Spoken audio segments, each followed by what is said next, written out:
सबसे पहले पंचकुला से बड़ी खबर आपको बता दें, दूसरे दिन भी सरपंचों का धरना जारी। पंचकुला चंडीगढ़ बॉर्डर पर सरपंचों ने डेरा डाल लिया है और मांगे जब तक पूरी नहीं होंगी तब तक पक्का मोर्चा रहेगा, ये कह दिया गया।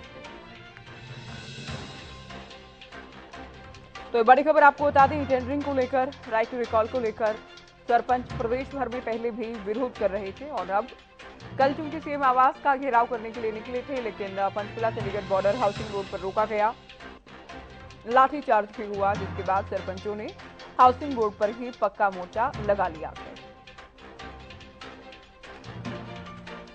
तो हाउसिंग बोर्ड चौक से पंचकुला की ओर जाने वाला रास्ता कल से बंद है, क्योंकि सरपंच पक्का मोर्चा लगाए हुए हैं। तस्वीरें हम आपको कल की तस्वीरें दिखा रहे हैं, बुधवार की तस्वीरें आपकी टीवी स्क्रीन पर, जब बैरिकेड्स लगाकर चंडीगढ़ पुलिस ने सरपंचों को रोका, रोकने के लिए बल प्रयोग भी किया गया। आरोप है कि सरपंचों की ओर से भी पथराव किया गया, स्थिति बिगड़ी, आमने सामने की स्थिति नजर आई, कुछ सरपंच घायल हुए, कुछ पुलिसकर्मियों को भी चोट आई। ऐसे में आज कार्रवाई के तौर पर कुछ सरपंचों के खिलाफ मामला भी दर्ज किया गया है। तो टेंडरिंग को लेकर और खास तौर पर पंचायत मंत्री बबली के खिलाफ सरपंचों में गुस्सा शिखर पर है। सीएम कह चुके हैं कि टेंडरिंग का फैसला वापस नहीं होगा, अगर कोई शिकायत है, कोई खामी है तो सरपंच हमें बताएं, मुझे समझाएं, हम उस खराबी को दूर करेंगे। चलिए, हमारे संवाददाता रवि कालीरमन हमारे साथ इस वक्त चंडीगढ़ पंचकुला बॉर्डर से लाइव जुड़ गए हैं। रवि, सबसे पहले आप तस्वीरें दिखाइए कि आज जबकि दूसरा दिन है, क्या कुछ तस्वीर हाउसिंग बोर्ड पर? बिल्कुल ज्योति, मैं तस्वीरें दिखाना चाहूंगा। ये पंचकुला चंडीगढ़ बॉर्डर है और तमाम जो सरपंच है वो यहाँ एकत्रित हैं। आज डेरा डाल लिया गया है, प्रदर्शन का दूसरा दिन है। कहीं ना कहीं कल की अगर बात की जाए तो कल तमाम जो सरपंच प्रतिनिधि थे, तमाम जो लोग उनके साथ आए हुए थे, मुख्यमंत्री आवास का घेराव करने के लिए यहाँ से निकले थे। दूसरी तरफ जो चंडीगढ़ की पुलिस की तरफ से बैरिकेडिंग की गई थी, तमाम जो बैरिकेड्स लगाए थे, एंटी रोड्स व्हीकल जो है वो डिप्लॉय किए गए थे। आमने सामने भी चंडीगढ़ पुलिस और जन प्रतिनिधि जो है सरपंच हैं वो देखने को मिले और कहीं ना कहीं इस वक्त तमाम जो जनप्रतिनिधि मेरे साथ मौजूद हैं, सरपंच एसोसिएशन के प्रधान हैं रणवीर सिंह, इनसे जानते हैं। सर, कल का प्रदर्शन आपका रहा, मुख्यमंत्री आवास का घेराव था, कहीं ना कहीं सरकार की तरफ से ये तर्क दिया जा रहा है कि पहले पत्थरबाजी हुई, इसके बाद जो है लाठीचार्ज हुआ था। आप कैसे देखते हैं कल के इस लाठीचार्ज के पत्थरबाजी को? हमारे किसी भी साथी ने पत्थरबाजी नहीं की, वो इन्हीं के लोग थे, जानबूझ के माहौल खराब करना चाहते थे और सरपंचों को बदनाम करने की साजिश थी। हम आप इतनी वीडियोस है उनमें देख लो, हमारे किसी भी साथी ने पत्थरबाजी नहीं की। कहीं ना कहीं आपकी मांग लगातार ई टेंडरिंग को लेकर कर रहे हैं, राइट टू रिकॉल को आप प्रदर्शन कर रहे हैं लगातार। देवेंद्र बबली जिस प्रकार से कहते हैं कि कोई भी जो नया फैसला है वो लागू नहीं होगा। मुख्यमंत्री ने भी साफ कर दिया है कि इसी व्यवस्था के साथ आगे बढ़ना है। कोई बदलाव अगर सरपंच प्रतिनिधि चाहते हैं तो उसमें बदलाव किया जा सकता है, लेकिन जो कानून ई टेंडरिंग जो बनाया है, पॉलिसी जो बनाई है, उसको वापस नहीं लिया जा सकता। मैं आपके माध्यम से एक बात कहना चाहता हूँ, ये पंचायत मंत्री जी को किसी प्रकार की नॉलेज नहीं है। ये टेंडर प्रक्रिया पहले भी लागू थी, लेकिन इसका कुछ सीमित दायरा था। इतने पैसे से ऊपर भाई टेंडर प्रणाली लागू होगी, अब इन्होंने घटाकर 2 लाख रुपए कर दिए। टेंडर प्रणाली पहले भी थी और हम अब भी कहते हैं कि हमारा ग्राम पंचायतों को जो दायरा है वो काम करने का वो बढ़ाया जाए। टेंडर प्रक्रिया तो आज से नहीं, शुरू से ही है। बड़े काम पहले से भी टेंडर प्रक्रिया के माध्यम से होते थे।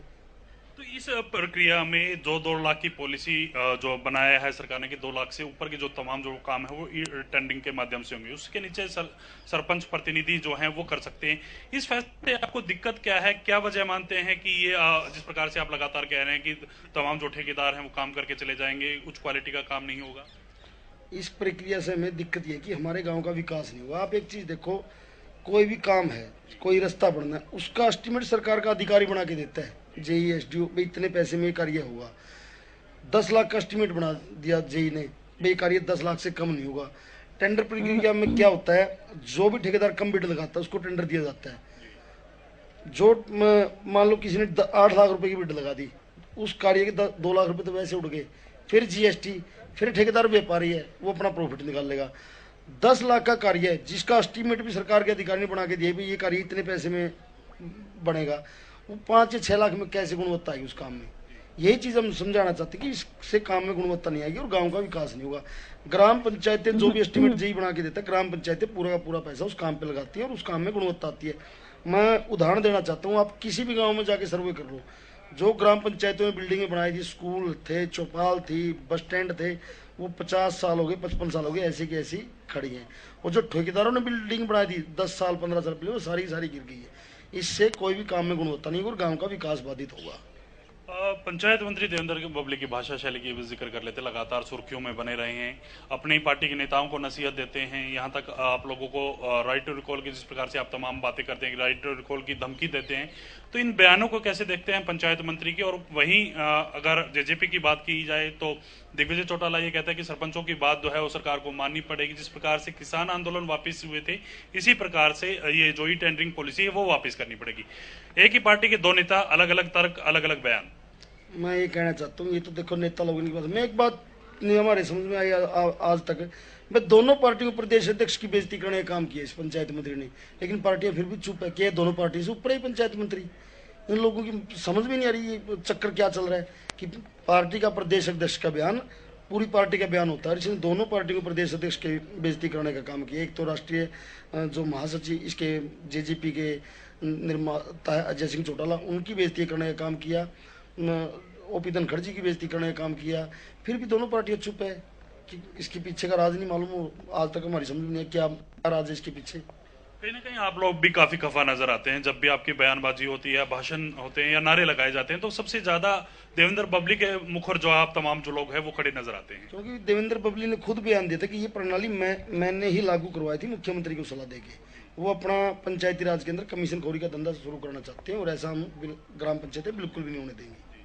तो कहीं ना कहीं मैम आप भी सरपंच प्रतिनिधि हैं, आप भी आए हैं, कल के प्रदर्शन के दौरान थे, आपके हाथ पे भी चोट लगी है, किस प्रकार से कल के अगर पूरे प्रदर्शन का जिक्र किया जाए तो किस प्रकार का प्रदर्शन रहा है आप? नहीं, जो आज यहाँ पे प्रशासन खड़ा था उन्होंने लाठीचार्ज किया है, तो मैं आपके माध्यम से सरकार को यही चेतावनी देना चाहती हूँ कि जो आज इन्होंने एक महिला को 50% आरक्षण देके पहले तो सड़कों पे बैठा दिया और फिर आज इन्होंने जींद के अंदर भी लाठीचार्ज किया और जो हमारी महिलाएं थी उनके बाल पकड़ के घसीटा है, इसका जवाब है ना हम 2024 में इनको बहुत अच्छी तरह से खाने वाले हैं। इनके समझ में नहीं आएगा कि हमने क्या कर दिया। और जो आज सरपंचों के आज हम बैठे हैं धरने पे, चाहे किसी तरह हमें सोने का बना के यहाँ से डाल दे, हमें 2024 के अंदर बीजेपी और जेजेपी को छोड़ के, इस पार्टी को छोड़ के चाहे किसी को वोट देने पड़े उसको वोट देंगे। जेजेपी और बीजेपी को मरते दम तक वोट नहीं देंगे। तो यही जो आप बात बोलते हैं कि बीजेपी जेजेपी को वोट नहीं देना, इसी को मुद्दा बना के सरकार ये कहती है कि राजनीतिक जो है आंदोलन वो हो चुका है। कहीं ना कहीं राजनीति इसके पीछे की जा रही है, विपक्ष के जो लोग हैं वो इसमें शामिल है। इसमें राजनीति नहीं कर रहे हैं। मैं जवाब देती हूँ, आप राजनीति की बात करते हो। आज यहाँ सरपंच खड़े हैं, हर कोई भी सरपंच है वो राजनीति से, कोई जेजेपी का, कोई बीजेपी का, लोकदल के भी हैं, कांग्रेस के भी हैं, सारी हम पार्टी से जुड़े हुए हैं। कोई भी सरपंच है यहाँ पे तो पार्टी वाली बात कहाँ रहेगी।